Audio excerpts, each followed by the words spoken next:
10:17 advance अर्थ observation satellite launch केला। 2026 मधलं हे पहिलंच लॉन्च आहे।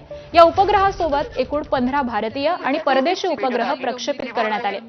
ॲडव्हान्स अर्थ ऑब्झर्वेशन सॅटेलाइटमुळे 504 किलोमीटर उंचीवरून पृथ्वीवरती लक्ष ठेवता येणार आहे, तर जमिनीखालील आणि ढगांच्या आवरणापलीकडच्या गोष्टींवर देखील या उपग्रहाद्वारे देखरेख ठेवता येईल। स्पेस इंटेलिजन्सच्या दुनियेमध्ये यामुळे भारतानं मोठी भरारी घेतल्याचं मानलं जात आहे, तर शत्रू राष्ट्रात छुप्या पद्धतीने सुरू असलेल्या कारवायांची खडानखडा माहिती यामुळे मिळणार आहे। Shah ground station is tracking presently for 70 seconds after the lift of the S-139 motor, and the two strap-ons will together develop thrust.